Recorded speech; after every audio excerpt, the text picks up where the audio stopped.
Et si on parlait aujourd'hui de la genèse de Vipère Tissé, ma marque artisanale? J'ai toujours été fascinée depuis petite par le Moyen-Âge, c'est quelque chose qui m'habite, quelque chose qui me passionne. Je suis très nostalgique quand je pense à cette période, donc je vais essayer de pas trop y penser là. Mais vraiment, il y a une émotion qui me submerge dès que je pense au Moyen-Âge. Et en 2016, j'ai décidé de commencer à faire des médiévales, donc ce sont des manifestations, je pense que vous connaissez, ce sont des manifestations médiévales du coup, où il y a des ateliers médiévaux, des personnes en costume, etc. etc. Et donc en 2016, j'ai décidé de commencer les médiévales, et je me sentais vraiment à ma place là-bas. Et c'est lors de ces manifestations du coup que j'ai pu découvrir plusieurs arts, dont le tissage aux cartes, que je regardais de loin en étant hyper fascinée et intriguée. Ça semblait magique pour moi. Puis le temps a passé, les choses ont changé dans ma vie, j'ai fait des sacrifices, des choses que je ne faisais plus, et donc les médiévales, je n'y allais plus. Mais en 2022, j'ai eu envie de renouer avec l'essence qu'il y avait en moi, en fait. Et donc, toute seule, chez moi, j'ai décidé d'apprendre le tissage aux cartes et de me fabriquer un métier à tisser et des cartes à tisser que j'ai faites avec, attention, tenez-vous, le jeu des 7 familles du Happy Meal. Oui, j'assume, je mange des Happy Meal. J'ai pris les cartes, je les ai coupées en carrés, j'ai poinçonné les coins pour faire une carte de tissage et pour commencer à tisser avec le jeu des 7 familles de McDonald's. Merci McDonald's. J'ai donc décidé d'apprendre en autodidacte avec des bouquins et des forums sur le tissage aux cartes. Tout était en anglais ou en chinois, c'était très compliqué. Au début, c'était très périlleux, beaucoup de frustration, beaucoup de ratés. Mais bon, j'ai tenu bon. J'ai voulu me perfectionner au maximum et j'ai trouvé dans cet art de quoi vraiment renouer avec qui j'étais et aussi de quoi sortir un petit peu de l'environnement toxique dans lequel j'étais à cette époque-là. C'est également le tissage qui m'a sauvée de cet environnement. J'ai partagé tout ça dans le temps sur mon compte Instagram personnel et les gens réagissaient avec étonnement. Je recevais pas mal de messages en me disant que c'était hyper intriguant, qu'ils connaissaient pas, que c'était beau, etc. Et pourtant, c'était moche. Au début, c'était vraiment moche. Je vous mets des photos, mais ça ressemblait à rien pour moi. Et puis, à un moment donné, en travaillant la laine, j'ai voulu tester du fil plus fin, et donc j'ai tissé avec du fil plus fin, et ça m'a donné envie de faire des bracelets. Et j'ai encore mon tout premier bracelet que j'avais fait en prototype. Je l'ai là-dedans. J'ai tous mes prototypes dans cette pochette.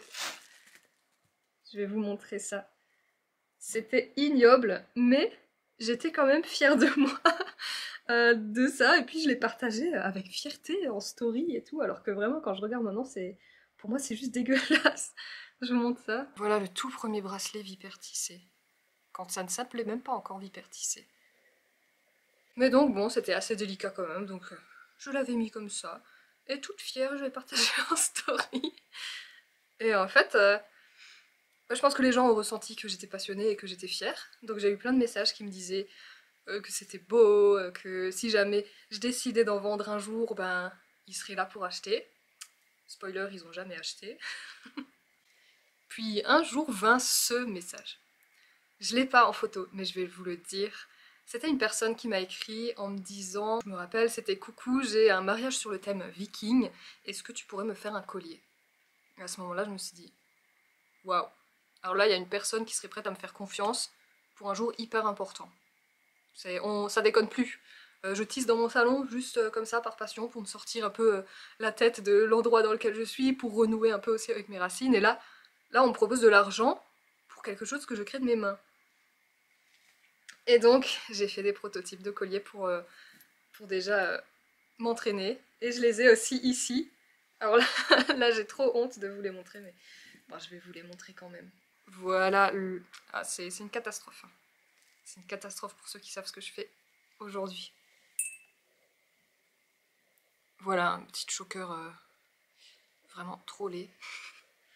Et un autre vraiment très simple, sur le même tissage. Hein. Voilà, j'ai donc fait des prototypes. Ensuite, je lui ai fait le collier qu'elle m'a demandé avec un tissage qu'elle voulait.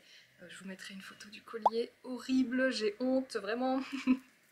Et en fait, elle m'a payé ce collier et elle était très satisfaite. Et c'est là où je me suis dit, en fait, il y a des gens, je peux leur fabriquer des choses de mes mains, et ils sont heureux.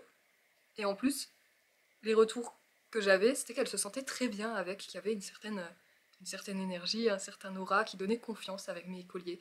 Et ça fait maintenant 2 ans, ça va faire 3 ans maintenant que je fais ça.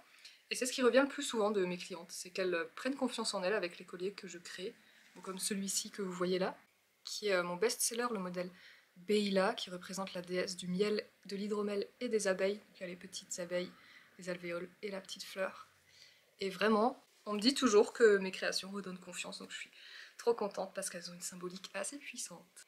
Bon, j'avais déjà mon auto-entreprise dans le temps, donc j'ai pu déjà déclarer l'argent du premier collier, merci à cette cliente. Et après, j'ai pu déclarer tout de suite les autres entrées d'argent et investir directement pour pouvoir encore m'améliorer, parce que je travaillais quand même avec des cartes McDonald's. Donc j'ai réinjecté tout l'argent dans du matériel plus qualitatif, que j'utilise encore à l'heure actuelle, parce qu'il est très solide. Et ensuite, j'ai créé un compte Instagram dédié, sans suivi d'une boutique en ligne. J'avais pas de clients, hein. J'avais qu'une seule personne qui m'avait acheté un collier. J'étais déjà, ouh, je vais en vivre et tout. Je sais pas ce qui m'a pris. J'ai tout de suite créé un site internet avec un engagement sur 3 ans, non sur 2 ans, que j'allais devoir payer tous les mois. Et à cette époque-là, je n'avais plus d'entrée d'argent. Comme je vous ai dit, j'étais dans un environnement très toxique pour moi, mais ça on n'a plus besoin d'en parler, c'est bon, c'est derrière. Donc j'avais plus d'entrée d'argent, je m'étais engagée sur 2 ans avec un site internet, en ayant fait une seule vente à 60 €, s'il vous plaît. Je sais pas ce qui m'avait pris à cette époque-là, mais bon, je ne regrette rien. D'ailleurs, du coup, j'ai créé mon site internet et mon Insta quand j'avais trouvé mon pseudo, et je trouve toutes les idées dans mes rêves la nuit. Très étrange. Mais j'ai trouvé ce nom dans mon rêve, Vipère tissée. Et pourquoi Vipère tissée? Tout simplement parce que de près, un tissage, ça ressemble un peu à une peau de serpent. Vraiment. J'ai déjà fait des tissages similaires à de la peau de serpent, justement, avec les teintes et tout, et on dirait vraiment de la peau de serpent en tissu. C'est assez impressionnant.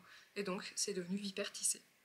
C'était vraiment pas évident au départ, je savais pertinemment que je voulais partager ma passion, mon art, mais j'avais pas les codes en fait, je savais pas trop comment le faire. Même en ayant un compte Insta, vraiment ça ne prenait pas. J'ai fait énormément d'erreurs avec les réseaux sociaux au début, en postant tout et n'importe quoi, en postant des choses pas trop qualitatives. J'ai vraiment tout testé, j'ai fait des erreurs qui m'ont beaucoup appris finalement. Mais bon, à force de tester des choses et que ça prenait pas, je commençais quand même à désespérer, surtout que l'idée mûrissait en moi de faire quelque chose de rentable avec mon art. Et j'étais obligée, puisque je m'étais engagée sur 2 ans pour payer un site internet, il fallait bien que ça fonctionne. Donc j'ai décidé de faire des marchés. C'était un flop, parce que j'avais pas la clientèle, parce que j'étais trop chère, parce que tout simplement c'est très niche ce que je fais, il faut avoir une certaine sensibilité déjà pour aimer ce que je fais, pour avoir envie de connaître l'histoire, de faire vivre nos ancêtres, de s'intéresser à cet art-là. Et donc c'était très niche. Alors il y avait des curieux sur les marchés, mais en fait, ils repartaient pas avec mes bijoux, ils repartaient avec du fromage et du saucisson. Donc je pense que je n'étais pas au bon endroit non plus. Et je me suis dit, bon, je vais quand même retenter les réseaux sociaux. Mais j'ai laissé Instagram de côté et j'ai installé TikTok. J'ai testé, j'ai posté, j'ai persévéré sur TikTok. Et puis ça a commencé à prendre petit à petit 1000 abonnés, ce qui m'a permis de pouvoir commencer les lives TikTok. On y reviendra juste après. Puis 5000 abonnés, puis 10 000. Puis au final, on est un an après, finalement, parce que j'ai commencé les lives et tout TikTok début 2024. Là, on est un an après. Et j'ai 60 000 abonnés, tout réseau confondu. Puisqu'entre-temps, l'année 2024, j'ai compris la puissance des réels sur Insta et je me suis mise à faire des réels, ce qui m'a fait prendre 10 000 abonnés en 24 heures à un moment donné. Et là, on va être 30 000 aussi sur Insta. Tout ça en un an, sans pub, juste mon art, ma voix, ma passion, mon authenticité. Enfin, je trouve ça fou et parfois je réalise même pas encore. Malheureusement, pour les lives TikTok, comme je le disais juste avant, il y a un point assez négatif. J'avais pas percuté au départ, mais je suis une femme atypique sur les réseaux sociaux. Mon public sur les lives TikTok était à 100% masculin. Et les hommes que l'algorithme m'envoyait, c'était des hommes parfois très très chelous. J'arrivais absolument pas à tomber sur la niche que je recherchais, donc une niche féminine, puisque je crée des bijoux et des accessoires et autres pour femmes. Je cherchais une niche féminine, mais ma prise de masse d'abonnés, c'était que des hommes. Au départ, je crois, j'avais 98% d'hommes sur mon compte pendant bien 6 mois. Comment on fait avec ça? J'ai donc décidé de tourner un peu ça à mon avantage, et donc j'ai laissé les hommes s'abonner. Je les ai laissés commenter, je les ai laissés parfois être extrêmement lourds avec des messages, vous avez pas idée. Et en fait, ça m'a fait une prise de masse, et cette prise de masse m'a permis ensuite de toucher mon public cible, à savoir des femmes, parce que l'algorithme me mettait en avant à chaque fois, justement parce que ces personnes-là, merci d'ailleurs, hein, parce que même s'il y en a des chelous, certains sont devenus de très très bons amis, et ils sont toujours sur mes lives, toujours fidèles, toujours au rendez-vous, vraiment. Il y en a qui sont exceptionnels dans le lot, je dis pas le contraire, mais c'était pas mon public cible, et ça je leur dis tout le temps, hein. Mais le fait qu'ils étaient là à commenter tout ça, bah, ça m'a fait monter petit à petit dans l'échelle de l'algorithme et j'ai eu une pluie d'abonnements féminins finalement. J'ai aussi vu ça comme l'opportunité d'agrandir finalement ma proposition, mon offre. Et donc j'ai créé, rien que pour les hommes, de base, sur ma boutique, une section sur mesure, pour qu'ils puissent me commander des créations sur mesure, justement. Puisque ce que je faisais c'était pour femmes, donc ils pouvaient pas s'y retrouver, mais ils me commandaient des choses sur mesure qui étaient vraiment trop cool, des bandes pour chapeau, des décorations pour Santiago, des bracelets qui enroulent tout le bras, enfin vraiment des commandes hyper originales et j'ai adoré travailler sur ces projets et j'aime toujours autant d'ailleurs. Mais la section sur mesure sur ma boutique, pour la petite info, elle était spéciale pour les hommes au départ. Maintenant, j'ai aussi beaucoup de femmes qui me commandent du sur mesure et je trouve ça trop cool. Mais donc, ouvrir cette partie pour les hommes, ça m'a permis d'amasser de l'argent à réinjecter directement dans l'entreprise. J'étais pas rentable de 2022 jusqu'à fin 2024, ça fait que depuis 2025 que je suis rentable dans mon entreprise. J'ai tout réinjecté, tout ce que je pouvais, dans des flyers, dans du matos, dans tellement de choses, vous n'avez pas idée. Je vous ai déjà fait une vidéo à ce sujet-là.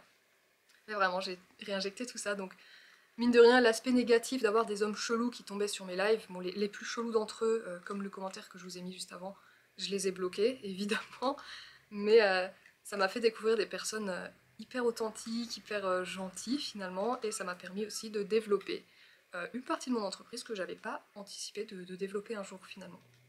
Et j'adore sortir de ma zone de confort aussi, donc c'était plutôt pas mal.